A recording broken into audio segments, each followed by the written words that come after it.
Eiro durvis pagājušajā gadā ir apgrozījis aptuveni 2 miljonus. Ja, man liekas, tas ar durvju biznesu ir kaut kas vienkārši nereāls. Tētim jau tur padomju laikos kaut kad bija sava atslēgu darbnīca. Vai tur nav nekas konkrēts un tās ir ļoti daudz dažādas lietas visu laiku? Ja tu izturies pret citiem cilvēkiem ar tādu pozīciju, ka esmu pats gudrākais uz šīs zemes, un es zinu, kā jums visiem vajag dzīvot, tad es sev ielieku kaut kādā augstākā pozīcijā un skatos no augšas uz leju, tā kā uz kādām niecībām.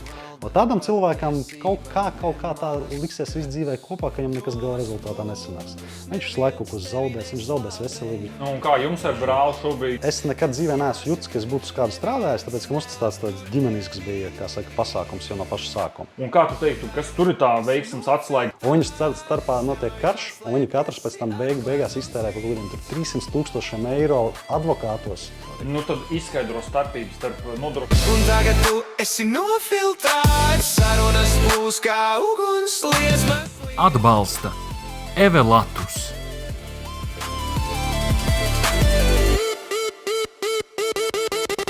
Rādi, kas tu esi, nebaidies būt īsti. Esiet sveicināti skatītāji, podkāstā Nofiltrēts. Šī ir 21. epizode, un pie manis pirmo reizi ir cilvēks, kurš ir vairāk uzņēmējs nekā sociālo tīklu cilvēks. Ja? Un tas ir Raivis Konovalovs no Eiro durvis. Čau, Raivi! Čau. Nu, kā tev šāds pieteikums precīzi sakot, kad vairāk uzņēmējs nekā sociālo tīklu cilvēks? Nu, es teiktu, ka diezgan precīzi. Jo bijuši, pārsvarā pie manis nāk tie, kas vairāk sociālos tīklos darbojas, tā tālāk. Protams, es teiktu, vairākiem jau ir tur uzņēmumi tā tālāk, bet vairāk jau tomēr ir pa to sociālo tīklu līniju. Tad to es teiktu vairāk uzņēmējs nekā sociālo tīklu cilvēks. Lai gan sēkotāji daudz, ne? Cik tiktu kā Eiro durvīm ir? 15, kaut kas 600 laikam. Tas ir daudz priekš uzņēmumu. Priekš uzņēmumu tas ir daudz, jā. Okay. Sākumā, varbūt tiem, kas nezina, varbūt pastāstīja tev diezgan liels uzņēmums, ar ko tad galu galā nodarbojās un tā tālāk. Tiem, kas nezina, es jau zinu, bet skatīsies jau vēl kāds. Tātad mums ir uzņēmums Eiro durvis, kas ir jau faktiski strādā kopš 2004. gada beigām. Tas jau kaut kādi 22 gadi beigās jau būs. Un šobrīd mēs esam tāds, teiksim, 100% latviešu uzņēmums, kas ir tā kā no nulles, daudzu gadu garumā izveidojis, tā kā, manuprāt, tādu diezgan noturīgu pelnošu biznesu, un kas strādā, kā saka, mēģina strādāt arvien kvalitatīvāk, labāk un attīstīt kaut kādas iekšējās, teiksim, vērtības un pie kaut kādām lietām pieturamies, kaut kā tā. Vispār tas ir tāds baigais retums, tie uzņēmumi, kuri vienkārši tik ilgus gadus strādā. Ja es nezinu, varbūt tu zini kaut kādas statistikas vai ko, bet es zinu tikai aptuveni par to, ka nenormāli daudz tie uzņēmumi, kas attaisās, aizverās cietur pēc 3, pēc 5 gadiem, un tādi, kas vispār ilgāk strādā, ka tas ir vispār kaut kādi, man liekas, pāris procenti, ne? Zini kaut kāda tāda statistika? Tas, kas man ir, ko es esmu dzirdējis, tad ir tas skaitlis, ka 80% no tiem uzņēmumiem, kas iesāk, viņi beigs savu darbību. Cik ilgā laikā? Tas ir tajos procentos, man liekas, ir ietilps tie uzņēmumi, kas pat tā kā sāks un pat neiesāks līdz galam. Tā kā par uzņēmumu, bet vēl nesākās tā darbība. Varbūt pat vienkārši kaut kādā mājaslapā sāk investēt, kaut ko tur sāk taisīt un beigās neko līdz galam neuztais, vienkārši pazaudē naudu. Plus līdz tam, kas jau reāli kaut kādus tur, nezinu, jau reāls procesi, klienti jau strādā, kādu laiku strādā, bet man liekas, tie ir kaut kādi 80%, kas tā kā reāli beidz. Jā. Tā kā noteikti mums būs interesanti šodien parunāt par to, kas ir jādara, lai vispār, to biznesu uzturētu veiksmīgi vairāk kā 20 gadus. Tas ir vienkārši un vēl viena lieta par to statistiku runājot, pēc tam ir tā nākošā statistika. Cik ir to uzņēmumu, kas vienkārši pēc tam dzīvos kaut kādas izdzīvošanas robežas. Tā jau ir nākošā statistika. Jā, tā jau ir tas vēl skaidrs labi. Jā. Ja tu vispār esi izdzīvot spējīgs, tu jau esi arī maz procentus. Labi, to būtu laikam grūti novērtēt. Nē, labi pēdiņās. Jā, tāpēc, kad, ja teiksim, uzņēmums kaut ko strādā, nezinu, tur cilvēks vada kaut kādu savu biznesu, pelna piemēram 3-5 tūkstošus mēnesī, tur baigi jāizvērtē, vai to ir baigi vērts nodarboties. Tāpēc, ka tur var atstāt savu veselību, savus gadus, laiku. Gal galā tur var arī daudz ko var upurēties. Un tur ir jāizvērtē tas viss ir. Un, kaut kā tā. Okay. Un par uzņēmumu Eiro durvis, skatītājiem arī tiem, kas nav lietas kursā, tātad Eiro durvis pagājušajā gadā ir apgrozījis aptuveni 2 miljonus. Ja? Man liekas, tas ar durvju biznesu kaut kas vienkārši nereāls. Varbūt tur arī var pastāstīt, kāds ir tas tavs ceļš līdz tam, kā tu vispār nonāci līdz tam, ka tu vēri vaļā uzņēmumu, un tad jau runāsim tālāk. Bet kā tas tevi līdz tam aizveda? Ja mēs tieši skatāmies tieši uzņēmuma Eirodurvis, tad tur ir sakna meklējama tajā, kad jau no pašas bērnības es esmu kaut kā šā vai tā bijis, esmu saistīts ar slēdzenes, atslēgas, durvju jomu un tā tālāk. Jā, kādā ziņā? Tādā, kad mans tētis jau sen atpakaļ, mēs bijām paši esam dzimuši un auguši, nākuši no Dobeles. Un tētim jau tur padomju laikos kaut kad bija sava atslēgu darbnīca. Viņš jau tur nodarbojās atslēgu vīlēšanu, tur izgatavoja atslēgas un tā tālāk. Pēc tam tur sākās kaut kādi juku maiņu laiki, un viņš pēc tam kaut kādā tur veidā pārgāja uz Rīgu, atrada uzņēmumu, kur iekārtojas strādāt, un viņš iekārtojās tieši par to pašu tēmu, ar ko viņš jau bija agrāk saistīts. Un viņš nonāca atkal atslēgas slēdzenes durvis, sāka tur strādāja, būdams blakus augu un to visu laiku vēroja. Man tas ir, no bērnu kājas, tas man atslēgas slēdzenes durvis, viss tāda vižuha. Un pēc tam sanāca tā, ka 2004. gada beigās mēs pareizāk sakot, mans tētis ar manu vecāko brāli, viņi spēra pirmo soli uzņēmuma dibināšanā. Viņi bija tu pat nebija sanāk, tu vēl nebija kā dibinātājs? Man toreiz bija 17 gadi. Es vēl toreiz tāds skolnieks biju, bet man ļoti toreiz tā tēma jau no paša sākuma interesēja. Ja es kaut kā atceros, kad es biju maziņš, man tā uzņēmējdarbība jau tikko man kaut kāda apziņa parādījās, es jau sapratu to, ka es būšu kaut kā ar uzņēmējdarbību, biznesa saistīts un tā tālāk. Ka man tur tirzniecība, nauda, tādas lietas kaut kā jau interesēja. Un tad, kad tētis ar brāli to iesāka, tad es reizēm arī ielicu iekšā. Manā pirmā loma bija tas, kad es sāku nodarboties ar pasūtījumu pieņemšanu. Mācījos visu par durvīm, drošība, durvis, slēdzenes, braucu pie klientiem, mērīt durvis, sāku sist pirmos šos punus, kad kaut ko nomēru nepareizi, kaut ko nezinot, kaut kādas kļūdas pielaid. Un pēc tam tur augu, lasīju pieredzi un tā tālāk. Okay. Kurš ir tas brīdis, kad tu paliki par arī īpašnieku? Tas ir labs jautājums. Teiksim tā, es nekad dzīvē neesmu jutis, ka es būtu uz kādu strādājis, tāpēc, ka mums tas tāds ģimenisks bija, pasākums jau no paša sākuma. Tu baigi nejūties kā darbinieks tādā ziņā? Jā. Es jūtos, kad eju kaut ko daru, ka es to daru priekš sevis. Es nejūtu, kad es eju kaut ko mēru durvis, kad tas ir tētim uzņēmums. Tā es to neuzskatu. Es uzskatīju, ka tas tāds viens kopums ir. Sanāca tā, ka laikam ejot uz priekšu, pamazām pieaugot, sanāca tā, ka man sāka kaut kā formēties kaut kāds reāls skatījums uz to, kā es redzu, kā tam biznesam ir jāattīstās. Un mums uz tā fona sanāca, kad ar manu tēti sākās tādi konflikta situācijas. Piemēram, viņam ir tur kaut kāds savs skatījums, kā arī man ir savs, un tie skatījumi kaut kā nesakrīt, un uz tā fona veidojās konfliktēšana. Un tas bija īstenībā diezgan sarežģīts posms, un tur notika tāda interesanta lieta, kad vienā brīdī man atnāca tāda ideja pamēģināt jaunu formātu. Un es savam tētim piedāvāju, klausies, tu ļoti labi zini, teiksim, jomu. Viņš jau ir strādājis, esmu strādājis, durvju atvēršana, seifu atvēršana, auto atvēršana, ja teiksim, cilvēks pazaudē atslēgas, SOS servis.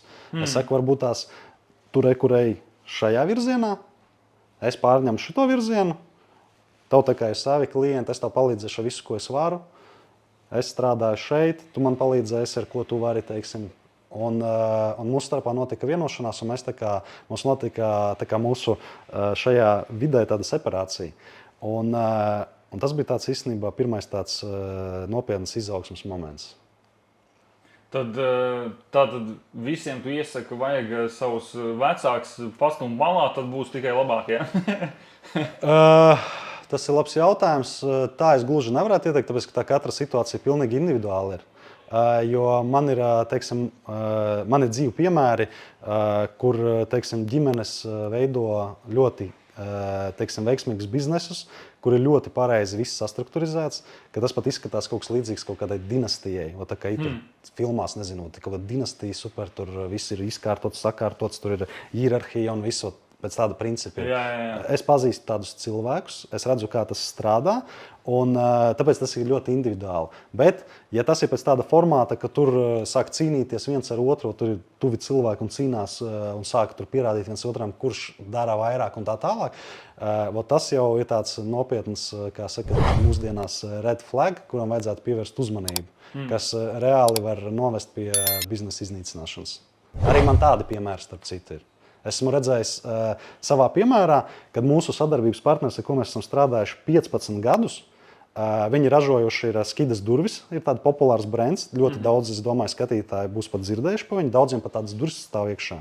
Es nezinu, vai būs dzirdējuši, jo, piemēram, es neesmu dzirdējis, vai ne? Tu esi tik ļoti tajā nozarē, tev liekas, ne, šitās jau visas zina. Ja? Piemēram, es pat durvīm vispār neko nesaprotu. Okay. Jā, būs kaut kāda daļa, būs kāda daļa, kas dzirdēs, tāpēc, ka viņš reāli bija populārs. Nu, labi, Bija tāds uzņēmums Skidas. Mēs bijām oficiālais pārstāvis Latvijā 15 gadus. Tur bija 2 brāļi, kas kopā izveidoja uzņēmumu, uztaisīja ražošanu. Lietuvieši Lietuvā, Viļņā. Viņi uzbūvēja biznesu. Tas bizness kļuva ļoti veiksmīgs priekš tā toreiz, priekš tiem laikiem. 2007. gadā viņiem, 2008. gadā viņiem bija 5,8 miljonu apgrozījums.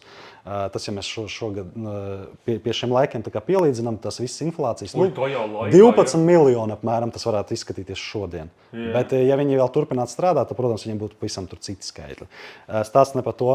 Stāsts par to, ka 2 brāļi uztaisa biznesu, un vienā brīdī viens saka, davai es braucu uz Londonu, taisu filiāli vaļā, un mēs tur tirgosim augstas maržas produktus. Otrs saka, nu davai, brauc. Viens aizbrauc, viņš sāk tur kaut ko dibināt, taisīt, viņš zvana savam brālim, klausies, gribi nākt partnerībā iekšā? Tas saka, davai. Viņš saka, jāsametās. Tur, nezinu, 50-50 vai kā viņi tur runā, nezinu. Tas saka, man nafik tas nav vajadzīgs. Viņš nepiemēt. Tas viens brečka paņem uztaisa tur uzņēmumu Anglijā, sāk veiksmīgi darboties, viņš pērk no Lietuvas, un pērk viņš pa lietuviešu cenām, nevis pa Anglijas cenām. Šitas prikals sāk nepatikt. Viņiem sākās kaut kāds savstarpējs konflikts. Viņš vienā brīdī paņem aptur rūpnīcu, es tev uz Angliju, ka viņš neko nesūtīšu, es tikai pildīšu savus pasūtījumus. Un viņu starpā notiek karš, un viņi katrs pēc tam beigās iztērē par kaut kādiem 300,000 eiro advokātos. Vienkārši ar baigāko cīņu viss tur izšķēdījās, un uzņēmums vienkārši nobankrotēja. Ej, tu nost, tas ir slikts piemērs, kā nedarīt. Es tev vēl gribēšu par to brāļu būšanu pajautāt, bet vēl nedaudz papildini par to tēta aiziešanu prom no biznesa savā nozarē. Ja? Kas bija tas, par ko jums visvairāk bija nesaskaņas, un kas bija tas, kas pēc tam uzreiz, tu teici, uzšāva to izaugsmi? Zini kā, es teiktu tās nesaskaņas, viņas daba tām nesaskaņām bija tāda, kad radās tie konflikti, pateicoties tam, ka nevar būt uz viena kuģa 2 kapteiņi. Ka viens kaut kur stūrē savā virzienā, otrs savā stūrē. Vienam ir jābūt tam, kas gala to virzienu nosaka. Piemēram, ja mēs veidojam kopā kaut kādu uzņēmumu, viens ir tas, kas atbild par kaut kādiem mērķiem, stratēģiju, kur mēs ejam, vienojās, un tad mēs ejam. Un šitas tur nevarēja notikt, tāpēc, kad pavisam dažādi skatījumi uz tām lietām. Nē, tāpēc es tev jautāju, skaidrs ir tas, ka nesaskaņas bija tādas, ka viens saka tā, otrs saka tā, to es saprotu. Bet jautājums, par ko visvairāk atšķīrās tās domas? Kas bija te? Vai tur nav nekas konkrēts, un tās ir ļoti daudz dažādas lietas visu laiku, visu laiku daudz dažādas? Tagad tā atceroties, atpakaļ paskatoties, tur bija tādi konflikti, ka, piemēram, kaut kādas investīcijas, piemēram, kādā precē ir jāieinvestē nauda, kurā nav. Manā skatījumā, piemēram, šito mēs preci tagad pirksim pat tādu naudu, tādā apjomā, kad mums reāli nav kam viņu tagad realizēt. Bija kaut kāds tur gadījums, kaut kāds es neatceros. Tad speciāls bruņas tika pasūtīts no kaut kāda piegādātāja, kura aizsadz atslēgu caurumu ciet, lai tu nevari atslēgu iebāzt iekšā un tādu magnētu tu tur attaisi un tā tālāk. Uz to brīdī tas vispār kaut kāds produkts pilnīgi tirgumu nezināms, cena tur vienkārši kaut kāda kosmiska un bija kaut kāds daudzums jānopērk, un es to skatos, un pat cik es strādāju pa tiešo klientiem, es saprotu, ka tāda pieprasījuma nav. Un nē, mums to vajag uzsūtīt un tā tālāk, un tas tāda fona vienkārši ļoti daudz nepatīkamu momentu rezultātus. Un tas reāli baigi sāpina. Un galvenais, ka gan viena puse, gan otra puse. Tāpēc, ka vienam sāpīja, ka tas tā notika, nafik tā vajadzēja, a otram pusam, ka pēc tam kaut kāda pārmetuma veidojās. Nu, jā. Šajā gadījumā es nedaudz saskatu līdzības ar sevi. Nevis tāpēc, ka skaidrs, tev ir liels bizness, es tur pa lielam strādāju, kā satura veidotājs, ne tādā ziņā, bet ir raksturziņā. Jo man ir tas, ka, ja es ar kādu cilvēku runāšu par to, par kaut kādām tur idejām tā tālāk, es viņus nogriezīšu pie tā, ka trūks kaut kāds loģikas pamatojums un tā tālāk. Un šis izklausās pēc tā stāsta, ka viņš saka, baigi forši, mums vajag, davai, un tu tāds tirgus nav gatavs, to neviens pieslēdzās tas prāts. Tad tas jums atšķīrās. Ja? Jā. Ok. Vecā laika domāšana, un tad ir tāds vairāk modernā biznesa domāšana. Visgalvenais, kad šajā tieši attiecību, mūsu savstarpējā attiecībā, visgrūtākais bija tas, kad viņš ir man kaut kas cits, nevis vienkārši kaut kāds tur partneris, ar kuru mēs te mēģinām vienoties. Viņš gal galā mans tēvs ir. Un tas viss viņš tā tur saliekās kopā, ka to pēc tam grūti ir pat jau atšķirt, kurā brīdī es runāju ar tēti, kurā brīdī es runāju ar kaut kādu sadarbības partneri, kurā brīdī es ar ko vispār runāju. Nu jā. Nu labi, un kā tu teiktu, kas ir tas tā kā, jums jau tomēr eiro durvis arī, saprot, piedara ar bračku uz pusēm, vai ne? Un kā tu teiktu, kas tur ir tā veiksmes atslēga, ka jūs neesat tur saplēsušies vai varbūt arī esat? Pastāst, kā jums tā, biznesa vide, jūs sadzīvojat labi vai kā? Es teiktu tā, ka mums ir tā, ka mēs, kā saka, strādājam pie savstarpējām, kā saka, attiecībām ģimenē. Tas ir es, tur brālis, vecāki. Un tas rezultāts, viņš ir, teiksim, viņš nāk no tā, ka mums ir kaut kādi līdzīgi, kaut kādās vietās vienādi uzskati uz kaut kādām vērtībām ir. Piemēram, ja mēs paņemam to piemēru, kā tur Braila Lietuvā izdarīja, tas ir piemērs tam, ka tur nav kaut kādas, teiksim, tādas cilvēcīgas vērtības iekšā bijušas, ka tu nevari savu brāli tur paņemt un kaut ko tur viņam tur izdarīt pāri. Kā,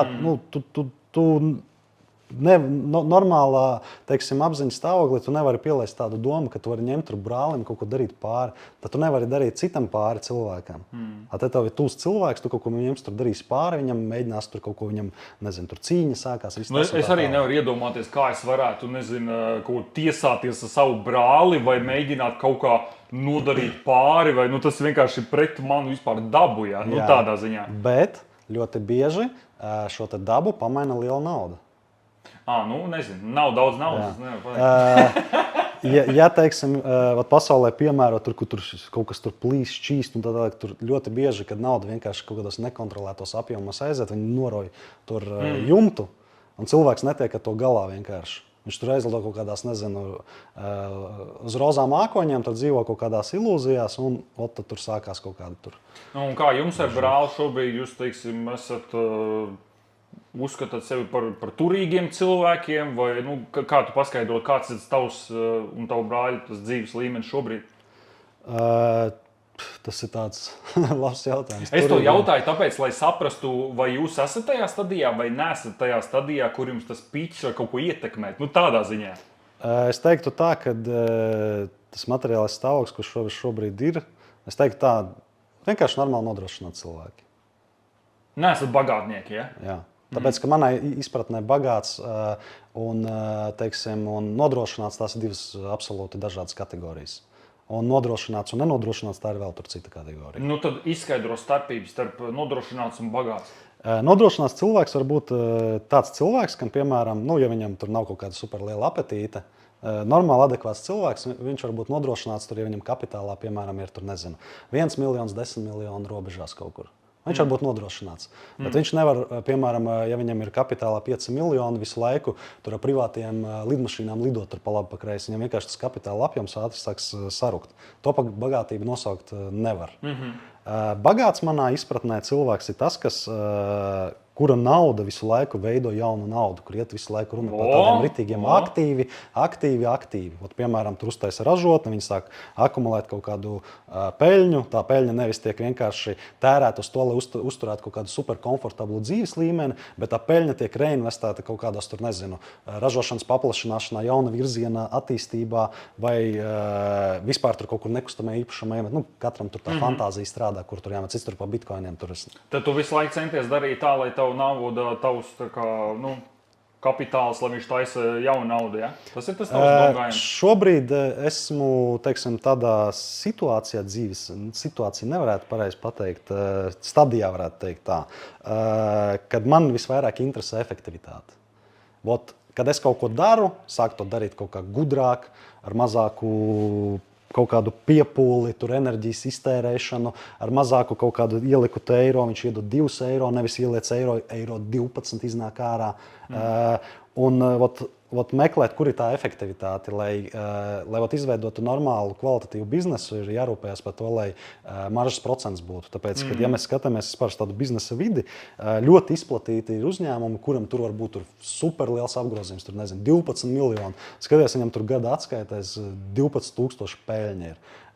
Protams, tur ir neredzamā daļa, ka tur varbūt tās ir daudz investīcijas novirzītas, kādas tur ražošana, paplašināšanas, kur tā peļņa ir aizgājusi, bet ļoti bieži vienkārši ir tā, kad ir vienkārši sūdīga marža.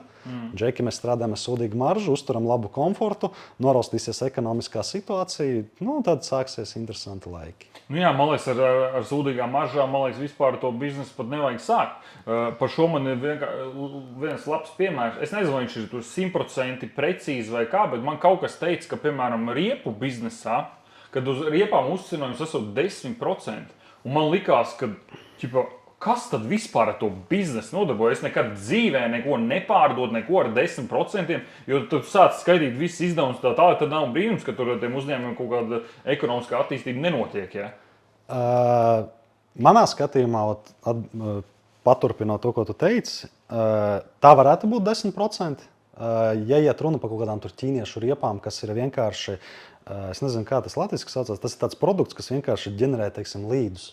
Lai ir aktīvā sezona, tad tur atnāc kaut kāda kontinenta, un met nost, tur viss notiek. Bet tu to maržu liec lielu uz kaut kādiem Pirelli, uz kaut kādiem brandiem, kad tev tur atnāks normāls, teiksim, maksāt spējīgs klients, un tu no viņa nopelnīsi. Ar šito tu izmanto priekš tā, lai tev ir trafiks, lai tev ir kustība, lai tev būtu nodarbināti darbinieki, lai tev būtu tavas noliktavas telpas, kā saka, būtu nodarbināts un tā tālāk. Tāpēc, manuprāt, tur varētu būt kaut kāda daļa patiesības te visā.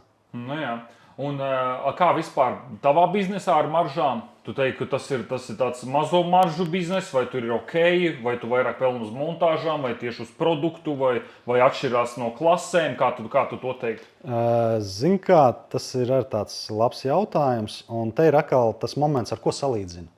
Ja mēs sākam salīdzināt ar augstas maržas, teiksim, produktiem, kā piemēram iPhone, kuri izmaksā tur kaut kādu summu X, bet gala rezultātā tur ir tādi uzcenojumi vienkārši fenomenāli, tur par 700% un tā tālāk. Par brendu.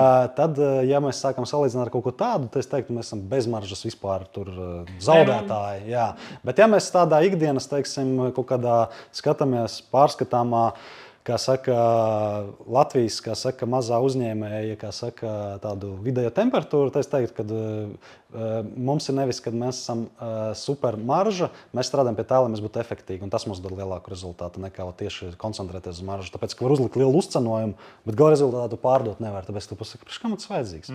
Es varu reku tur pie tā džekiņa aiziet par 400 eiro lētāk, bet to pašu nepirks. Tad tev būtu viegli to atrisināt. Uzliec lielu uzcenojumu, tev pērk, tev marža ir izaugusi, es visu sapratu, kā ir jāveido uzņēmējdarbība un tā tālāk. Mums to maržu summāri izveido efektīgi kaut kādi pieņemti lēmumi. Tas ir baigi labi īstenībā. Es domāju, ka daudz arī, kas varbūt arī skatās, viņi, varbūt par maz domā par to, ka ir ļoti jādomā par to efektivitāti. Kad viens jau ir tā marža, bet otrs ir tas, cik tev ir sakārtoti visi procesi, cik katrs zina, kas viņam ir jādara, cik katram tas konvejeris ir savs, bet tā, lai viņš strādā, kā saka, bez problēmām, vai ne? Jā. Un, tas ir ļoti svarīga biznesa daļa. Kā tu domā, kā atšķirās? Kāpēc vienam cilvēkam ir rezultāti? Un otram cilvēkam nav rezultāti. Kā tu to paskaidrot? Kur ir tā atšķirība? Es teiktu tā, ka ir tāda redzamā daļa, ko visi var ieraudzīt, daļēji viņu pataustīt, paskatīt no malas, var pat cilvēkam kaut kādus jautājumus uzdot, izzināt. Tas ir, iet runa par kaut kādām profesionālajām iemaņām. Piemēram, cilvēks tur nezinu. Kaut kāds celtnieks, piemēram. Viņš tur būvē, ceļ, kaut ko dara, ņemās, tur izpēta kāda špaktele vajag, tur nezinu, kaut ko tur ķimerējās dara, un viņam kaut kas sāk sanākt, viņš tās profesionālās iemaņas sāk sevi attīstīt, un viņš iet to ceļu, viņš attīstās. Tā ir tāda redzamā daļa. Bet ir viena tāda neredzamā daļa, kas saucās tā, kā tu izturies pret citiem cilvēkiem. Piemēram, ja tu izturies pret citiem cilvēkiem ar tādu pozīciju, ka esmu pats gudrākais uz šīs zemes, un es zinu, kā jums visiem vajag dzīvot, tad es sevi ielieku kaut kādā augstākā pozīcijā un skatos no augšas uz leju, tā kā uz kādām niecībām. Tādam cilvēkam kaut kā tā liksies viss dzīvē kopā, ka viņam nekas gala rezultātā nesanāks. Viņš visu laiku kaut ko zaudēs, viņš zaudēs veselību, viņš zaudēs naudu, viņš zaudēs attiecības, viņš visu zaudēs. Cilvēks, tas, kas ir gatavs visu laiku kaut ko mācīties, attīstīties, izpētīt un pats galvenais guldīties savstarpējās attiecībās. Piemēram, tev ir kaut kāds piegādātājs. Vai tu pret viņu atkal izturies, šitā skaties, es esmu krūtākais džeks, es no tevis tik daudz pērku, tu viņu noniecini. Starp citu, tu pats sāki atbildēt, man te bija vēl viena jautājuma, es te biju izdomājis, ko es tev gribu pajautāt. Tu jau bez mazliet sāki pats par viņu stāstīt, un tas jautājums skanēja tā, cik svarīgas, tavuprāt, biznesā ir attiecības? Es teiktu, ka tas ir pats svarīgākais.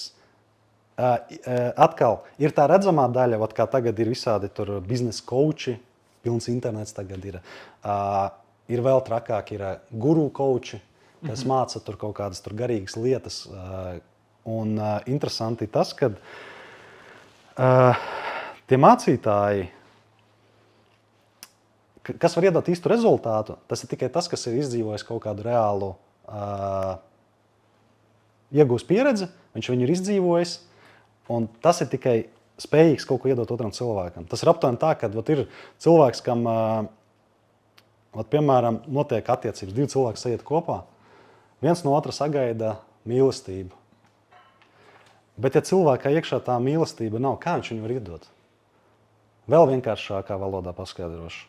Ir nabaks, kuram nav naudas. Un viņš tagad ir sataisījies iedot 100 eiro otram, bet viņam kabatā ir 0 iekšā. Un viņš kaut kā viņu dod un nevar iedot. Nevar, tas nav iespējams. Jā. Un tas, pie kā es strādāju, fundamentāli, tas ir mainīt savu apziņas stāvokli, jo tas, manuprāt, ir pats efektīgākais veids, kā izmainīt savu ikdienu. Apziņas stāvokli kādā ziņā? Ir tādi, teiksim, modeļi, kurus cilvēki ikdienā ir ieradumi, ir kaut kādas programmas, bērnības, ir uzstādījumi un tā tālāk. Cilvēks, piemēram, ir audzis ģimenē un audzis uz kaut kādiem, pilns ar aizvainojumiem uz saviem vecākiem. Un viņš ir izaudzis un viņš saviem vecākiem ir nepateicīgs. Viņš viņus var savukārt trešajā personā. Piemēram, tētim neteikt, ka viņš ir tētis, bet viņam mēle nevar par lūpu pāriet. Tas ir skarbi. Un šitās lietas, tas ir tas, kas ietekmē, vai cilvēks izveidosies veiksmīgs dzīvē, vai viņš visu laiku kaut kur pat riteni grozīsies un cīnīsies. Un tas ir, atgriežoties atkal par to, kā tu izturies pret otru cilvēku. Vai tu viņu cieni, vai tu viņu vērtē, Vai tu tur, piemēram, mēs tevim sēžam, tagad mums dialogs veidojas, tu man uzdod jautājumu, es varu tajā brīdī vienkārši, ja es nekā tevi, kā saka, sevī nelaižu iekšā, es vienkārši sāku runāt ar savu šo te kāmi, kas tur ritenī griežās. Un tu man uzdod kaut kādu jautājumu, es par te neesmu, un vienkārši, principā, es uzlieku mīksto sanāk virsū. Un tam man ir jautājums, vai tā ir cieņa ir? Tā nav. Jā. Un pats interesantākais, ja mēs vēl te iejaucam iekšā tādu tā kā ģimenes dzīvi, iedomājies ģimenes dzīvē, vīrs, sieva, divi sēž sarunājās, katrs savu kinoteātri skatās šeit un ķipa mēģina sarunāties. Kas tur var izveidoties? Nekas labs. Jā. Jā. Tad tu domā arī tas, ka cilvēks, cik viņš veiksmīgs ir gan biznesā, gan dzīvē, tā tālāk, tas ir nenormāli atkarīgs no tām traumām, kā tu ar viņām esi vai neesi ticis galā un tā tālāk. Cik to esi sakārtojis pats sevi, ja? Tādā ziņā? Es teiktu tā, ka droši vien, ka traumēts ir vispār jebkurš cilvēks ir no bērnības. Nē, kaut kas noteikti kaut kādā ziņā. Es teiktu, ka būs grūti satikt tādu cilvēku, kurš nav traumēts. Jā, jūs zināt, vienu tur nabadzība ir traumējusi, otram ir bijis bagāts tēvs, bet viņš ir traumēts citādākā veidā. Varbūt viņam tur ir trūcis tas un šis, viņam nauda vienīgais, kas viņam ir bijis. Tā kā tur man liekas, katram ir kaut kas tāds. Jā. Es teiktu tā, ka tad, kad cilvēks sāk attīstības ceļu savu, kaut ko sākt interesēties, meklēties, bet manējais tāds novērojums, tas ir ar mani arī noticis, ka tādas lietas, fundamentālas kaut kādas izmaiņas sāk notikties tad, kad notiek kaut kāda sūdīga feature dzīvē. Kad tu sāc pastiprināt par to domāt? Tad, kad pēc kaut kāda slikta notikuma, kaut kas tāds dzīvē notiekot, kas ir aptuveni salīdzināms, kad betona plāksnes no galvas uzkrīt. Kaut kas tāds, kas iekšā iedarbina to procesu. Jā. Un cilvēkam sākās kaut kāda meklēšanās. Viņš sāk uzdoties jautājumu, kas es esmu, kur es eju, priekš kam es eju. Un viņš kaut ko sāk meklēt.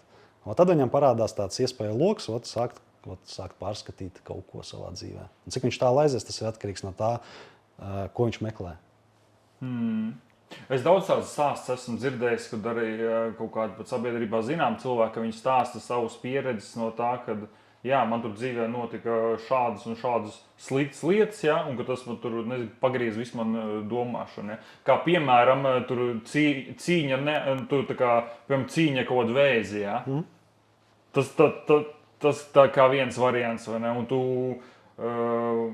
cerams, ka cilvēks ar to tiek galā un uzveic to vēzi un dzīvo tālāk, vai ne? Bet es domāju, ka tas viņa domāšanu pamaina neatgriezeniski. Ne? Par to vispār, kā viņš uztver dzīvi, kas vispār ir svarīgs.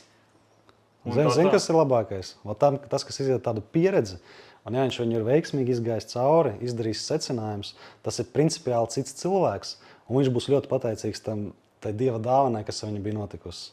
Tāpēc, ka viņa vērtība kā cilvēka izaug vienkārši. Tur reāls cilvēks paliek.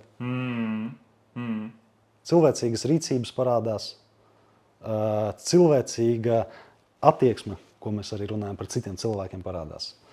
To, ko es esmu novērojis, piemēram, atgriežoties pie tā jautājuma, kāpēc vienam ir rezultāts, otriem nav, es varētu tā pateikt, ka vieni cilvēki, kuriem rezultāts ir, tur ir jāpaskatās, viņi vairāk tādi cilvēciski cilvēki ir. Viņiem ir cilvēcīgas rīcības, kuras var pamanīt. Viņš kaut ko sāk darīt, viņš sāk darīt ne tikai priekš sava egoisma, bet viņš sāk darīt kaut ko priekš cita. Tur, kur rezultāta nav, tur cilvēks dzīvo tikai brutāli priekš sevis. Ja mēs skatāmies kaut kādu cilvēku, jau tādu, teiksim, piemēram, cilvēks tur, nezinu, bez materiāliem līdzekļiem, bombas, tāds, rupšs lamovārds. Cilvēks, kas atrodas tādā apziņas stāvoklī, viņš ir tas, kas visu tikai ņem savu. Viņam viss ir vainīgi. Viņš ir pats gudrākais, starp citu. Ja tu uzdosi viņam jautājumu, kāpēc viņš nonāca šajā situācijā, viņš tev tur izstāstīs tādus penterus, kāpēc viņš nonāca šeit. Viņš vienkārši visu ideāli zina. Viņš zina, kam valdībā vajag vadīt valsti. Viņš zina to, viņš zina šito. Viņš nekad nepateiks, ka viņš ir tajā situācijā savas vainas dēļ. Jā, un plus viņam vēl būs kaut kāds čomiņš blakus, kas sēž un korķē vaļā aliņu vai spirtu, nezinu, ko viņi tur dzer. Un viņiem savā starpā pat ir tāda komunikācija, ka viņi viens otru pa lohiem uzskata.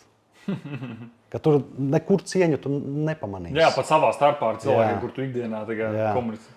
Un to varētu pielīdzināt, tas veiksmīgais piemērs ir tāds, kur evolucionē līdz kaut kādam cilvēcīgumam. Tas neveiksmīgāks piemērs, tas ir tur vairāk, kur daudz tādi kaut kas līdzīgs tādiem dzīvnieciskiem modeļiem, kur jācīnās par kaut kādu tur, par kaut ko jācīnās, nezinu, par vietu sociumā jācīnās ir, par uzmanību jācīnās ir.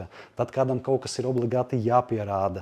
Es tur nopērku mašīnu nevis tāpēc, ka man vajag kaut kādu mašīnu pārvietoties, bet viņu nopērku, lai visiem parādītu, kāds esmu džeks. Kaut kāda rādīšana, pierādīšana, ot šitas kaut kāda cīņa.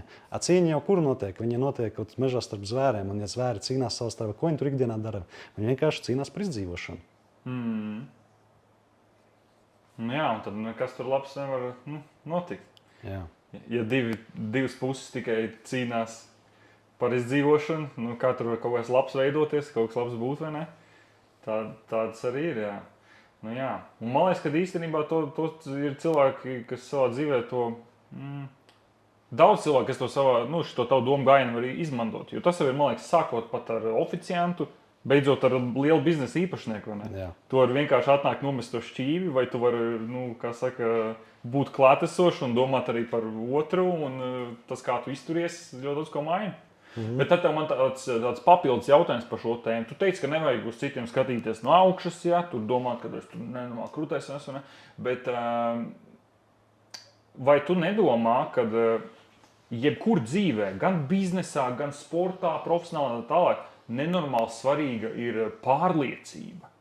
Un tad jautājums, kur ir tā smalkā robeža starp pārliecību un kurā brīdī tas sākās tas tavuprāt skatīšanās no augšas. Jo no vienas puses tu jau it kā, varbūt tu vienkārši esi pārliecināts par sevi un tu tur izsaki savu viedokli tā un šitā, ja, bet cits var uztvērt to, ka tu noniecini citus. Jā. Tad kur tā robeža tavuprāt? Skaties par pārliecību runājot. Pārliecība, īstenībā, kas ir pārliecība? Piemēram, čalis, kas aiziet uzkačā ritīgi štangu, liels muskuļus. Viņš kā minimums var kļūt pārliecināts ejot pa ielu, ka viņam neviens neuzbruks.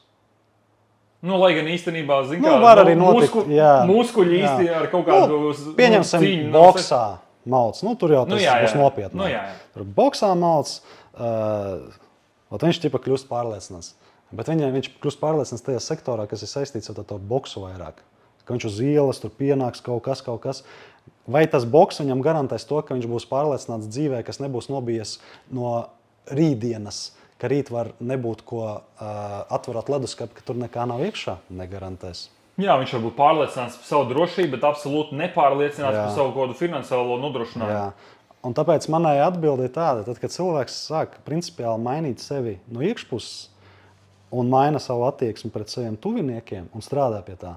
Tā iekšējā pārliecība viņa sāk vienkārši no iekšpuses parādīties. Un ja nav saistīta ar to, ka tu esi pārliecināts, ka tev nepienāks kaut kāds džeks, un tu ritīgi labi kautiņā izstāvēsi, un tev nav bail no tā. Nē, tur ir iekšējā pārliecība, ka tu sāc saprast, kur tu ej, kā tu ej, ar ko tu ej.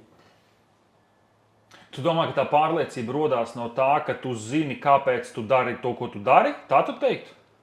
Kaut kas, jā. Jā? Jā. Jo man vispār, piemēram, kā mans piemērs, man dzīvē vislabāk iet tad, kad man pārliecība ir augšā. Jā. Ja mana pārliecība tiek satricināta un tā tālāk, viss sūdi būs. Finansiāli, visās ziņās, motivācijas un tā tālāk. Tāpēc man ir baigi svarīgi to pārliecību noturēt augšā. Un tie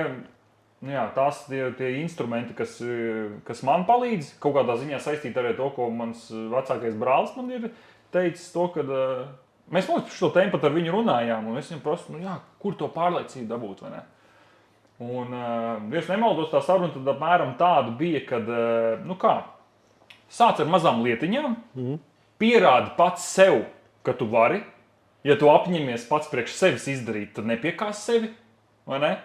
Turpini, pa mazam uzdod kaut ko lielāku, nepiekās sevi izdari, un tad tu būsi sev pierādījis to, ka tu kaut ko apņemies un tu izdari.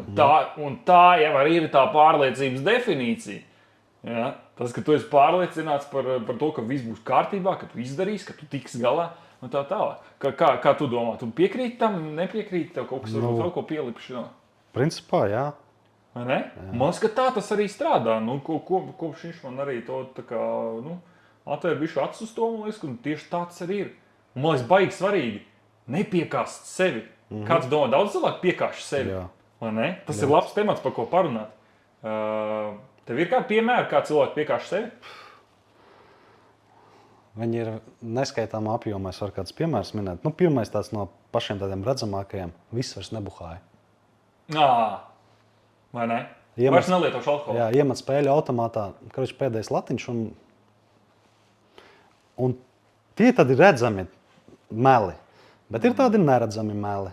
At, ka, piemēram, jauns puika izdomā, bet viņam sagribās ieiet, teiksim, attiecībās kaut ko tādu asumiņu dzīvē dabūt.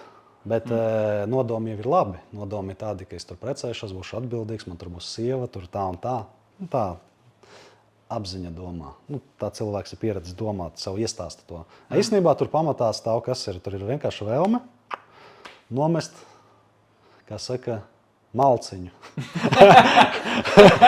Un viņš vienkārši iet iekšā attiecībās, ka viņš zemapziņā saprot, ko viņš grib, sev viņš stāsta, ka kaut kas cits ir. Nu, un tur tās attiecības interesanti formējās. Meitene sev iestāsta, viņa skatās, foršs puika, brauc ar baltu Panameru, šitā izskatās mīlestība. Un viņa tajā brīdī, ko viņa izdara, viņa tajā brīdī nepievērš uzmanību, kas viņa iekšā notiek. Iekšā saka, šis nav mūsu variants. No šitā jāturās čaļa pa gabalu. Nu, jā. Tu piekāsi sevi? Ir kaut kādi momenti, jā. Nē, man liekas, mazliet jau katrs no mums bišķiņ piekāš sev, bet tā lielos vilcienos... Es teiktu tā, ka tur, kur vislielākie rezultāti, tur vismazāk sev piekāš. Tā. Un tas tāds arī, ko var. Tur, kur vissvarīgāk, visatbildīgākās lietas ir tas, ka tu vismazāk piekāsīsi. Es teiktu, piemēram, ja mēs atgriežamies pie kaut kādām biznesa tēmām, tur, kur ir liela biznesa, tur iet runa par to, ka cilvēks jau kaut kur ir kaut ko sev tā kā pateicis, viņam ir kaut kāds tur virziens, un viņš nemelo savu gadiem.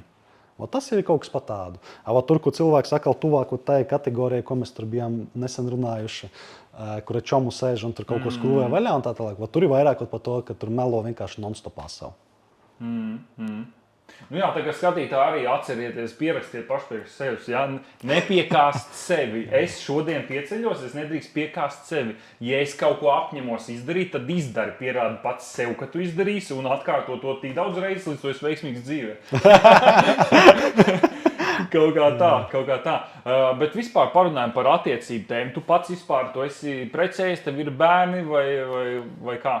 Nē, es neesmu precējies. Neprecējies, ne bērni. Ne bērni, un nav arī šobrīd privātā dzīve. Tas ir šobrīd. Tā kā nav privātā dzīve tādā ziņā, ka nav arī otras pusītes tādā ziņā. Jā, okay. Es neizskatu tādu iespēju, ka man būs otra pusīte, kā cilvēks, kuru sauc par draudzene. Es tikai izskatu tādas attiecības formas, kā vīrietis paņem par sievieti atbildību, viņa kļūst par vīru un sievu un spēlē godīgas lomas, nevis ir kaut kādā tādā nesaprotamā stāvoklī. Jo tad, kad ir tās attiecības, kad ir draudzene, tā ir mana draudzene, tas ir mans boyfriends, un tur tas stāv tas moments, kāpēc čalis neprecās. Un ir tas stereotips, ka tagad viņš mūsdienīgi nahrēn jāprecās ir. Nav tas jāprecās, var kopā dzīvot forši, tā viss super un tā tālāk. Bet ir viena problēma, par to ir ļoti daudz jāsamaksā. Tāpēc, ka ja čalis neprecās, neņem atbildību pa otru pusi, tas nozīmē, ka viņš negrib pa viņu ņemt nekādu atbildību. Tas nozīmē, ka viņam tas cilvēks neko nenozīmē. Un tas ir tāds nopietnas red flag.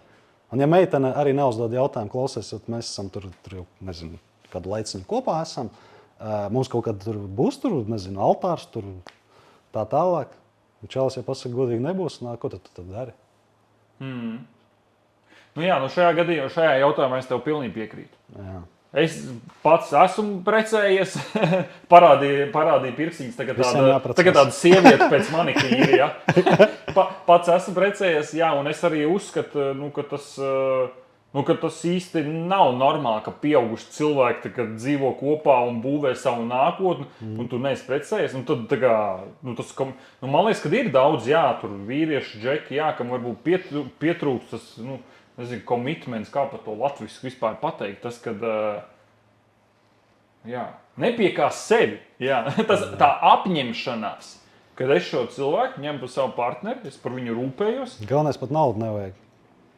Nu, jā, un kāds mums saka, ka nav. Tu taču vari uztaisīt milzīgas kāzas, ja tev ir nauda, tu vari aiziet vienkārši tāpat sarakstīties, tev pat nevajag liecinieks. Stāstīt to, ka tas ir naudas jautājums.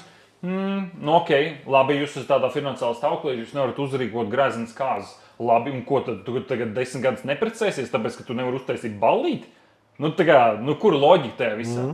Tā kā jā, es tev šajā jautājumā pilnīgi piekrītu. Man liekas, ja cilvēki ir attiecībās, tad kaut kāda nesaprotama planēšana 10 gadu garumā, tur pa vienu dzīvokli bez saprotamām lomām nākotnes vai tā tālāk, ko nesaprotam.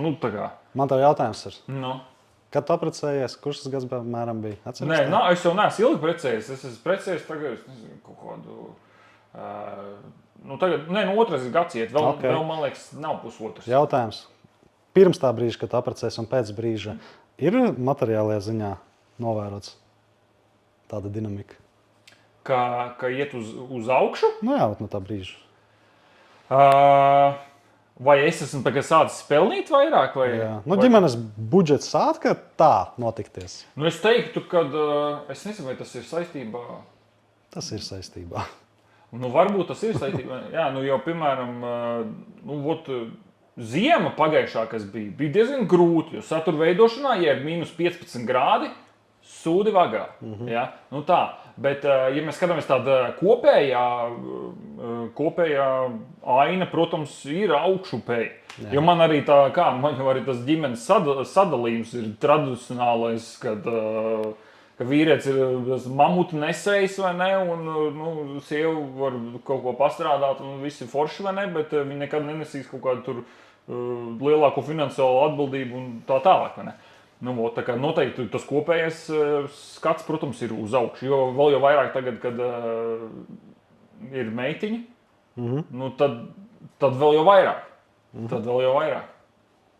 Un kāpēc tu šito prasīji? Tas bija uz ko tu tēmēji šito? Tas ir tas, kad var vienkārši pārbaudīt, kā tas strādā.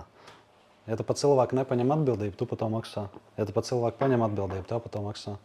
Tādā ziņā, ka, ja tu esi gatavs uzņemties to atbildību, tev arī visies uz augšu. Tāpēc, kad bagātība ir sinonīms vārdam atbildība. Un ja cilvēkam dod kaut kādu atbildību, ja viņš uzņemās tur, šurp, tas materializējās naudā.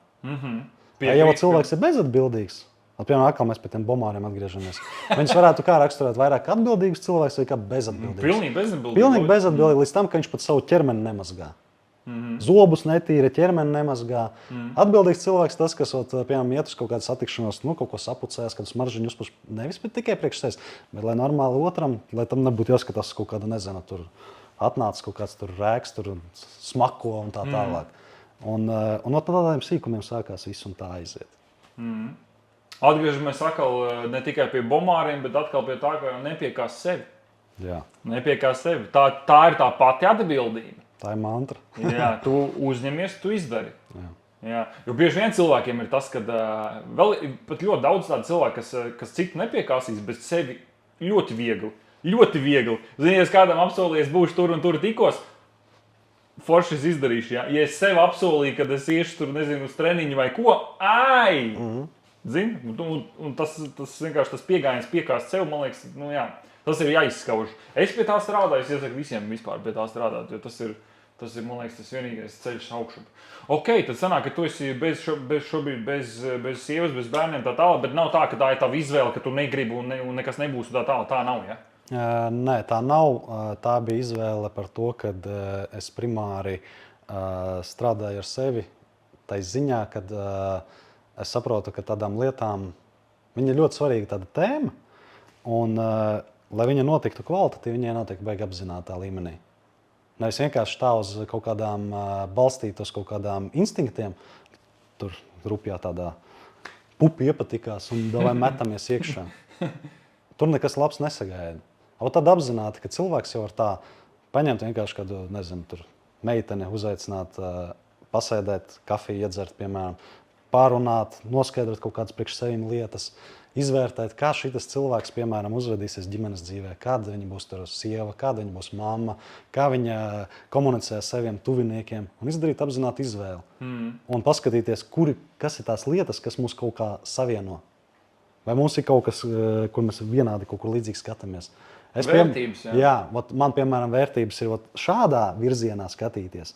Viņai, piemēram, vērtības tur, vajag Instagramā jaunas ēdienus bildēt, lādēt iekšā, ceļojumi tikai interesē, un bērns ir vajadzīgs tikai priekš tā, lai ātrāk piesietu čali klāt. Lai būtu garantija. Ja viņam vēl ir piķis, tad vēl ir super tas, ka es vēl parūpēsies par nākotni, ja nu vēl jāšķirās. Tad vēl varēs kaut ko tas nogriezt. Superīgs biznesa plāns. Jā. Un ja tev nepatīk kaut kas, tad turi durvis un atdod pusi man. Jā. Okay. Un kā tu teiksi, kas tie klupšanas akmeņi? Cik tev šobrīd gadi? 38. 38 gadi, un kā tu domā, kāpēc līdz šim nav sanācis? Vai ir bijis kaut kas un neizdevies? Kā tādas iepriekš man ir bijušas kaut kādas tās pašas attiecības, kuras es biju raksturojis, pa kurām nemaksā. Man bija 4 gadi draudzene, kur bija draudzējies. Viņa bija no ārzemēm, braukājāmies pie otra un tā tālāk. Un pats interesantākais bija tas, kad atgriežoties pie tā, nevajag sev piekāst. Nevajag sevi piekāst. Jā. Es tajā brīdī sev piekāsu pirmajā sekundē, kad mēs viņu iepazināmies. Tas notika Ēģiptē. Es biju aizbraucis toreiz ar vecākiem, ar brāli uz Ēģipti. Tas bija kaut kāds 2011. gads, 14. kaut kāds vai 15. Un karoči, un es ieraugu meiteni, man viņa tā kā vizuāli iepatīkās, un es eju tā kā viņu iepazīties. Un mums notiek pirmais acu kontakts. Un tā, kad pirmais acu kontakts notika, iekšā tāda spirālīta tieva pasaka nē. Un es skatos uz viņu, es klausos, kā viņai skan balss, ko viņa runā, kā viņa izskatās, ko viņa par sevi stāsta.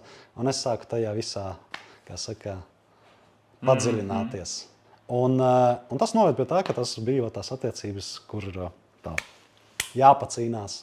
Tad normālas toksiskas attiecības. Normālas toksiskas attiecības. Laba pieredze ļoti vērtīga. Un tas bija diezgan sāpīgi.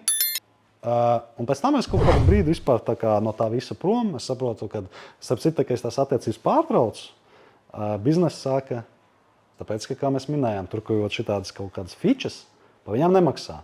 Pa viņām tev jāmaksā. Un es par to maksāju. Es nogriežu viņus nost un kaut kā biznesa sāk pamazām tādu savādāku, kā saka, tendenci uzrādīt. Parādās jaunas idejas, parādās kādi partneri, parādās tur kādas iespējas, parādās resursi. Kaut kā tad pamazām lēnām un aiziet. Bet es iegūju ļoti labu pieredzi, ka tajā brīdī es pēc tam priekš sevis iekšēji sapratu, ka tas man iedeva tādu iekšēju izpratni par to, kam es nākošajā izvēlē pievērsīšu uzmanību, lai nekļūdītos. Es negribu, kā saka, kā man vectās teicis, tev būs ar to cilvēku jādzīvo. Ja izdari nepareizi izvēli, tu vari zaudēt visu. Tāpēc es pie tā lieta diezgan tā nopietni uz to visu skatos. Nu jā, jebkuras attiecības tā jau ir laba pieredze, vai ne? Es vispār pats, piemēram, pa dzīvi ļoti ilgi maldījos, līdz es vispār sapratu, ko es vispār gribu. Jo man ir kaut kāda viena attiecība pieredze. Es domāju, tagad tā. Tur attiecības beidzās, domāju, es tagad zinu, ko es gribu, meklēju to un to, jā. Pēc tam tās attiecības arī izbeidzās, es saprotu, tas nav tas, ko man vajag. Un es šitā te vienkārši gāju cauri kaut kādai spirālei, līdz es sapratu, kad īstenībā, šīs lietas man vispār pat nav svarīgas. Tev varbūt tu domā, ka tev ir, bet tev nav, jā. Tev pats būtiskākais ir tas, kad ir šis un šis un šis, jā. Tā kā, un tas, man liekas, arī tāds vesels process, kam tu izskolies cauri. Līdz tu vispār nonāc pie tā, ko tu vispār redzi sev blakus. Jā. Jā. Tā kā, ja kāda sieviete skatās, īstenībā man ļoti daudz, man baigā vīriešu auditorija, ļoti daudz vīriešu skatās, Bet, hei, ja jums kāda brīva draudzene, vai ko, vai varbūt, ja kāda sieviete skatās tomēr, tad tev var rakstīt uz e-pastu, Jā, var uz e-pastu, Nē, bet nopietni, ja tev kādu, piemēram, tu redzētu, gribētu tevi sazināties, tev var sazināties, vai tu tāds noslēgts tagad? Jā, var tikt, tā kā var uzrakstīt. Bet es, kā saka, ja man kaut ko tādu tur raksta, es to tā. Tu nezini, kas tur otrā pusē vispār ir, un es to tā uztveru. Tāpēc, kad ir tagad daudz feiki, tai pašā Facebookā sāk tur aicināt kaut kādu otru modeli, kaut kādu aicina, tad, ja iekšā sāc skatīties, tu saproti, tas taču kameras ir, kurš pēc tam tur sāks akcijas piedāvāt un tā tālāk. Protams, paskaties, viņam ir viena bilde, 50 draugu, un tas ir superīgi uzticams tāds čomiņš. Klaus, kā mums te baigi ātri iet tā sarunas priekš, tad cik mēs esam norunājuši jau 50 minūtes, tu iedomājies? Ka mēs tā iegājām. Šitajā ciklā iegājām, mēs vēl sarunu paturpināsim, bet kamēr es neaizmirstu, es tev tūlīt parādīšu kaut ko.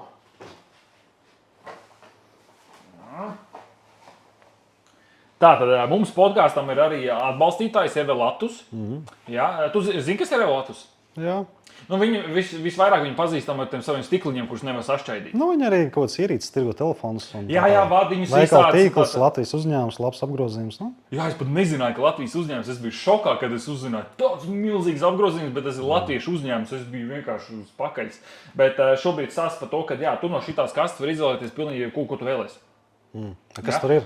Te ir selfie stīks, te ir, nu šitādi to nevajadzēs, tev tik vecs mašīna laikam nav, lai tev piepīpētajā vajadzēs šitādi iestrauzt. Bet, jā, tu vari paņemt kādu ekstra vadiņu, ja tu vēlies, te ir modinātājs un te ir wireless chargeri, kas ir nevis powerbank, bet vienkārši tāds, kur tu vari uzmest virsū telefonu, lai tev nebūtu jāsprauž vacs. Nu tā. Kas tas tāds ir? Tas ir tas pats, šitās visas četras ir tas... Chargeri. Jā, fast charge wireless, kur tu vari nespraužot vadu iekšā, uzmest telefonu virsū. Viss it kā ir dzīvē. Nē, nu, zin kā, varbūt kādu vadiņu paņem vai ko tie vienmēr nodara. Zin kā, piesprost pie datora kaut kur vai kā. Tas, bet šeit arī ir Evelatus emrens. Jā, tas viss Evelatus. Šitā. O, paņems pulksteni, no? Lāc, tagad jā. Lai modinātu sevi Jā, no dziļa miega. Paldies Evelatusam. Jā. Tagad šito es lieku nost. O, man jau te kaut kāds vadiņš jau nokrit. Bet nekas. Tā kā, jā, un pasties vēl varēs redzēt, tev vēl baigā reklāma tagad zinā, ne? Jā, super, Nu jā. paldies. Jā, un cik mums tev laiks ir? Mēs vēl varam bišķiņ parunāties, jā?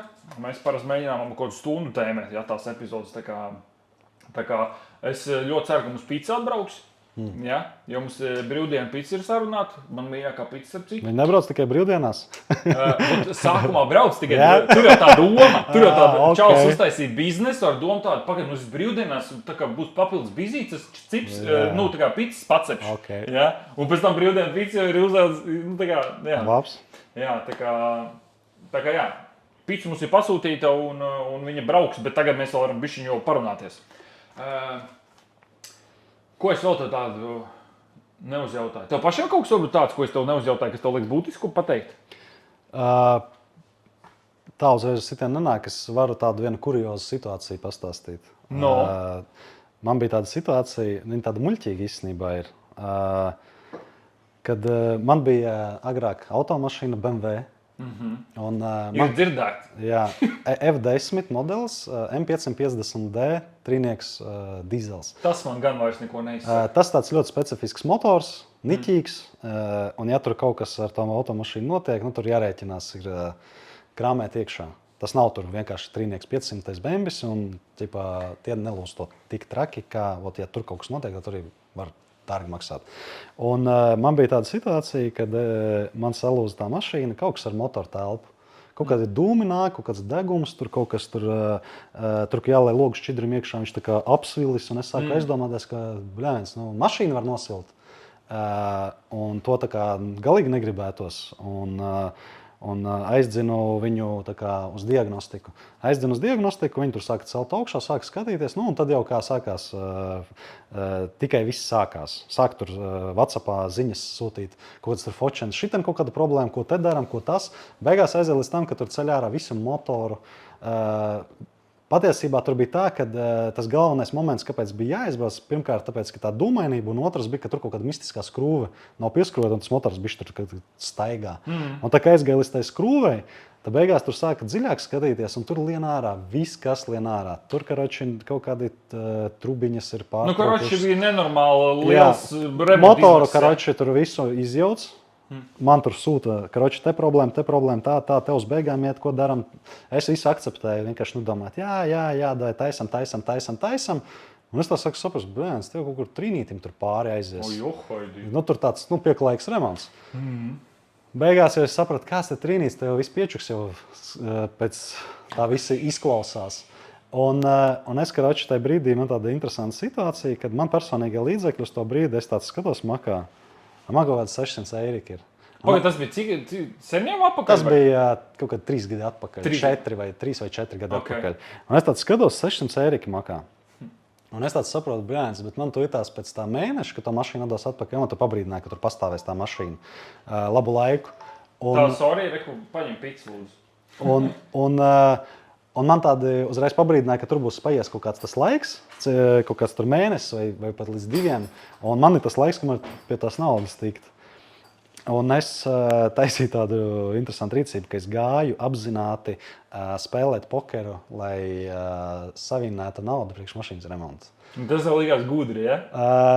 Tas tajā brīdī likās tā. Es pat īstenībā to nekā nevērtēju, es vienkārši gāju to darīju. Es tajā brīdī bišķiņ biju tāds posms, ka es, kā saka, nedaudz biju tajā tēmā, paspēlēju, tur man tas interesēja, mācījos to visu, kaut kā tur uzlaboju kaut kādas savas spēles stratēģijas un nāca kaut kādi rezultāti. Bet interesanti bija tas, ka man sanāca. Es aizēju uz pokeru turnīru. Viņš maksāja toreiz, es atceros, 120 eiro iemaksas baini. Es iedodu kasē 120 eiro, aizēju čipiem apsažos pie galda, paiet kaut kāds laiks, viņas notralināt. Tur ir tas laiks, kad ir var taisīt reentri, atpakaļ iepērcies un nāc atkal spēlē. Es, karoči, notralinu, aizēju pie kasas 120, samaksāju, atnāku apsēžos. Un man, kā es tikko apsēžos, man iedeva dūzi kalpu, es uztaisu reizu. Viens kročolini ieplēš iekšā, un es tās domāju, bļāviens, ko tas man spēlēt nedosiet tagad, kas man tagad jāizmet ārā ir.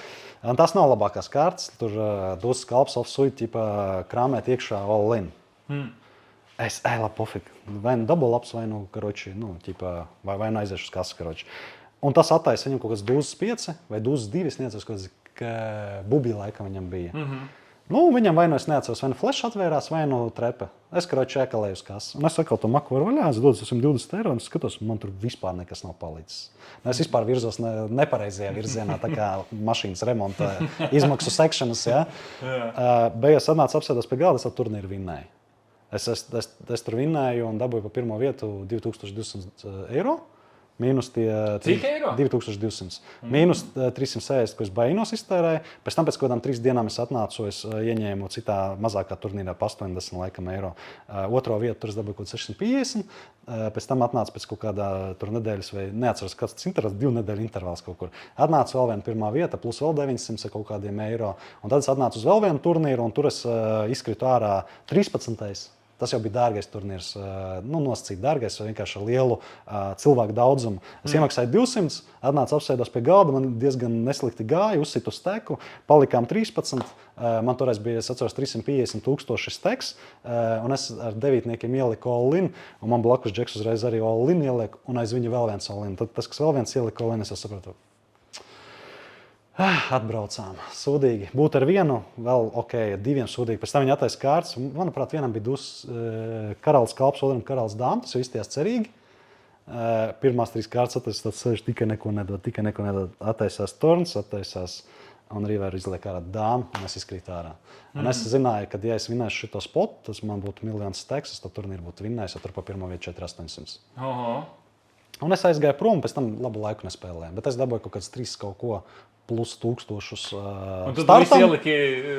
Es to visu tā kā priekš remonta, plus kaut ko nopelnīju, pieliku klāt. Jā, un tā es to remontu atrisināju. Beigās 8000 remonts. 8000 beigās remonts bija? Jā. Jēzi, tur vispār vairs. Tur nevar motoru jaunu ielikt par to naudu? Vai 2? Varbūt, var. Neesmu pārliecināts vai jaunu, bet lietotu laikam, ka var. Labā stāvoklī. Okay. Tur ir kosmiskas izmaksas. Auto remontu, bet tas bija kāpēc? Tas bija tāpēc, ka tev tiešām bija tā kā sūdīga nauda tajā brīdī, vai vienkārši tas bija tāds for fun? Es teiktu tā, ka pokeru es tajā brīdī spēlēju diezgan intensīvi, tāpēc, ka man tas reāli patika. Man gribējās tajā padziļināt, izpētīt. Man patika tajā spēlē viena tāda interesanta lieta, kad uzķēru tādu, kā saka, savu spēli. Man patika tāda sajūta, kad es varu pie galda dominēt, tad, kad pienāk specifisks situācija. Piemēram, Final Table, man ir labs steks, un es kādā brīdī vienkārši sāku dominēt, un es skatos, kā profesionāls spēlētājs saka ļoti, kā saka, rēķināties ar manu spēli. Ja es sāku atnākt tur kaut kādu mazu steku, es esmu tāds kluss, kas sēž, man neredz, nezinu, muša, kur atlidoja, neviens viņu nepamanīja, tur pastam malā un viss. Un beigās apsēdies pie Final Table, un tad tu sāc reāli rādīt, kas tu esi. Un viņi tur sāk rostīties un tā tālāk. Tas man deva tādu iekšēju uguni, ar to nodarboties. Man tas patika, tā sajūta. Un, protams, sajūta, ka tu esi vinnējis, ka tu saproti, ka tu esi tādā virzienā pareizi un tā tālāk. Bet vislielākais un pēdējais vinnas man bija saistīts ar šito te. Es gāju šito, Man bija 10. iPhone. Šis ir 15. Šis ir pēdējā reize, kad es esmu nopietni tādu vinnestu uztaisījis. Un es gāju uz kazino ar domu, man vajag aiziet vinnēt naudu priekš iPhone, lai es varētu kontentu filmēt. Lai gan man makā bija nauda, ko es varētu aiziet nopirkt jaunu iPhone. Jā, es bet tas negribēju būtu investēt, interesanti, jā. es negribu tērēt naudu kaut kādiem mēsliem. Un aizgāju vinnēt, bet sanāca beigās tā, ka to naudu, ko es vinnēju, tur sanāca īstenībā 2 iPhone nesins. Un tad es beidzu karjeru. Okay. Kāpēc tu beidzi? Kā tu tā izdomāji beigās, ka nespēlēs vairs? Ja tev tur labi sanāk? Tāpēc, kad aizvadīju to vakaru, ejot prom, es biju emocionāli ļoti pacelāts, izspiests tajā pašā brīdī. Tāpēc, ka tas patērē ļoti daudz intelektuālās resursus. Un pēc tam es vienkārši sev iedodu tādu atpakaļēju, godīgu saiti. Tas ir tik nežēlīgi sarežģīti. Tas ir tik nežēlīgi sarežģīti. Sēdēt pa 11 stundām pie kaut kāda pokera galda. 11 stundas tur ir 8, 11. Ak, jēziņ!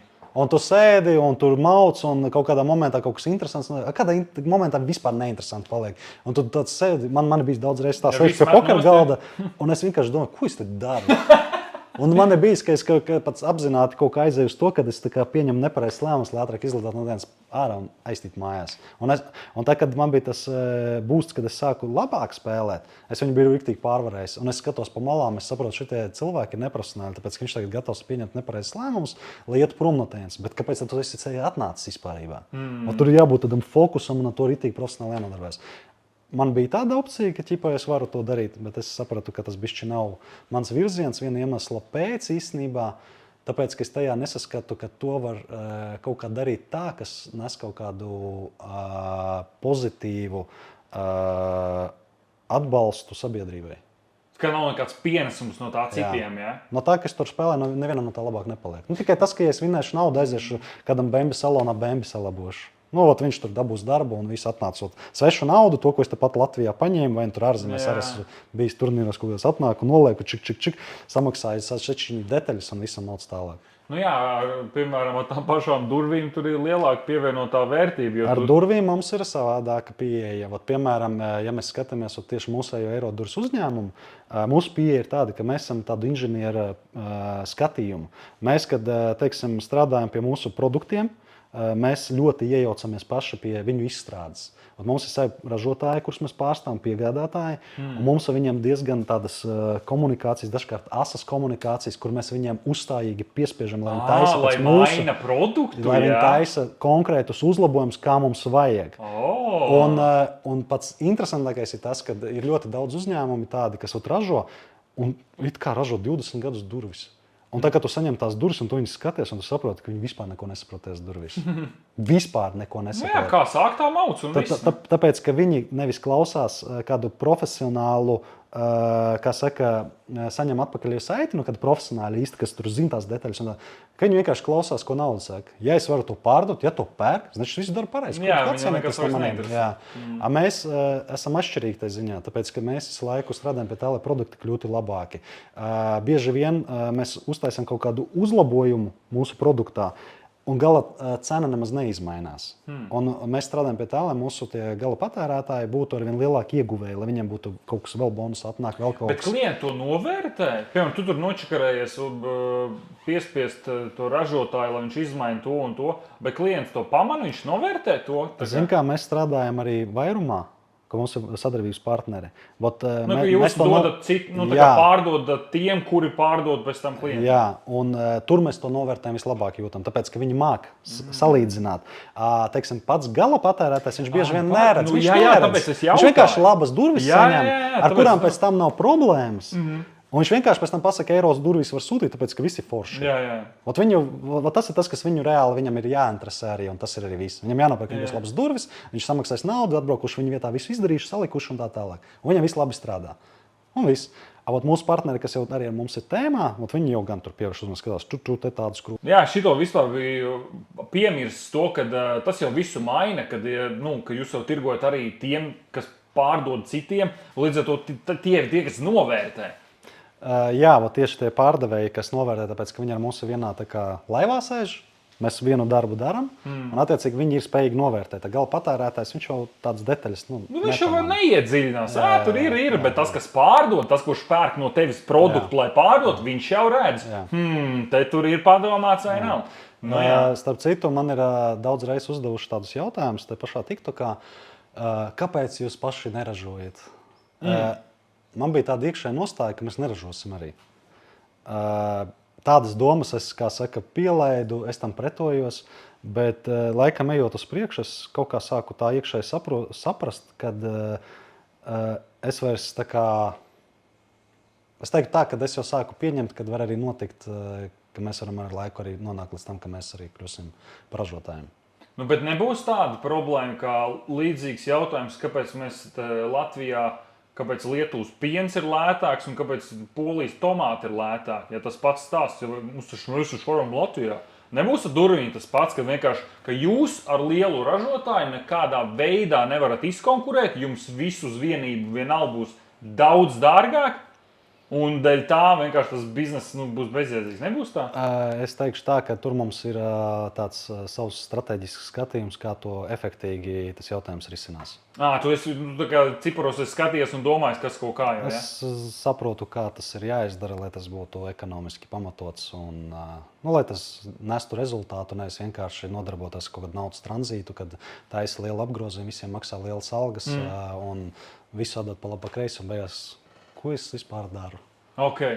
Labi, tad skatīsimies, sakosim līdz eiro durvīm, vai būs tā ražošana vai ne. Pēdējais jautājums, ko es tev gribēju uzjautāt, ir tas, ja mēs atgriezāmies pie tās uzņēmuma tēmas par to eiro durvju izaugsmi. Tas, ka tie gadi iet uz priekšu, un es arī paskatos tur statistiku, un viss tā peļņa aug un apgrozījums aug un tā tālāk.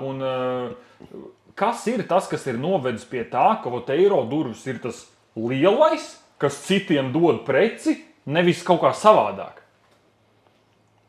Tas ir... Tu saprati to jautājumu būtību, ja? Tas ir... Kāpēc eiro durvis ir tajā pozīcijā, kur jūs esat? Nevis kāds cits, kuram jūs dodat durvis. Mēs esam arī bijuši taipus krastam. Ka jūs kāds tā kā apkalpoja. Jā, tā kā mēs, piemēram, strādājām tos 15 gadus ar to rūpnīcu, kur es stāstīju, kur nobankrotēja. Tur mums bija tādi apjomi, ka mēs tur tirgojām 30-40 durvis mēnesī. Tas, kas ir niecīgs apjoms. Un tad ir tas, kad dzīvē notiek kaut kādas situācijas, krīzes situācijas, kas cilvēku spiež kaut ko sākt mainīt savā pieejā. Tur kaut kur parādās kādas jaunas idejas, jaunas domas, un bija kaut kādā momentā jāpieņem lēmums par principiālu koncepta maiņu. Un pats galvenais ir tas, uz ko mēs esam balstījuši savējo biznesu, tas, ka mēs uzskatām un esam pārliecināti tajā, ka mums ir ļoti pietiekoši labas zināšanas, lai varētu tieši šajā nišā, kurā mēs strādājam, darīt to pietiekoši augstā līmenī. Lai tas apmierinātu mūsu sadarbības partneru un gala patērētāja ekspektācijas.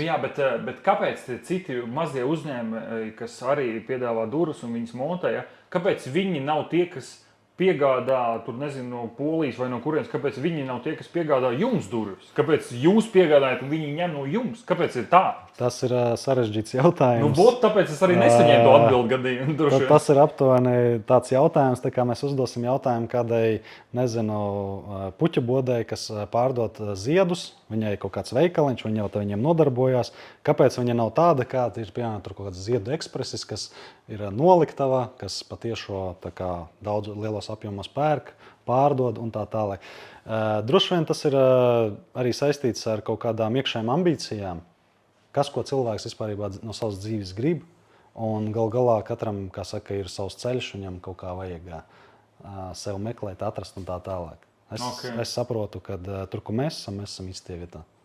Ok, un tad tu teiksi, ka tas, kur jūs esat tagad, tas ir vienkārši, kā saka, evolūcijas gaitā ar gadiem, dažādi lēmumi, secinājumi un pieredzes ir noveduši, tāpēc jūs esat tur un citi ir citur, tā kā zemju.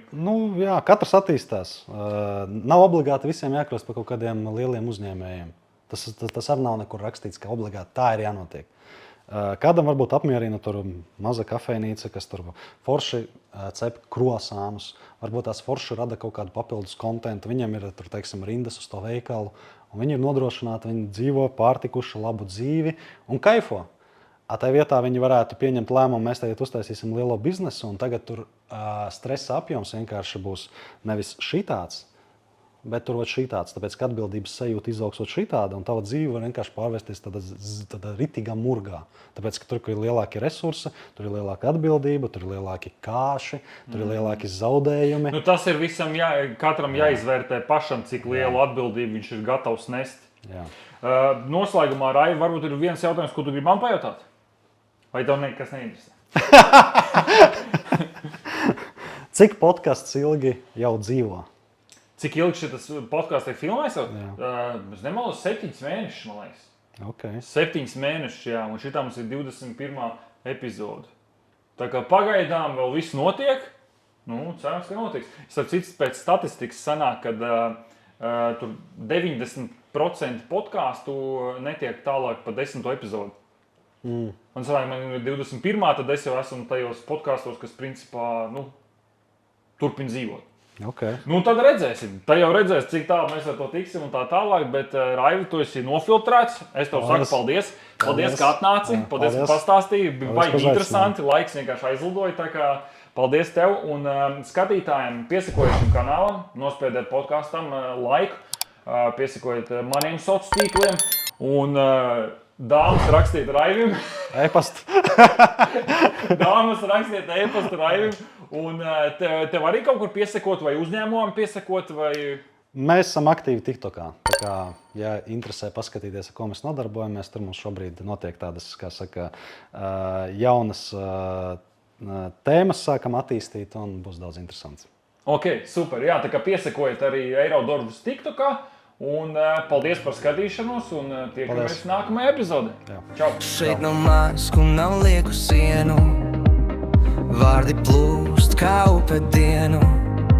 Tu nāc un runā, viss ir vaļā, uguns deg un doma klaļā. Teikumi griežas kā augstāk, sarunas kvēlo, kurš gan spēj tā.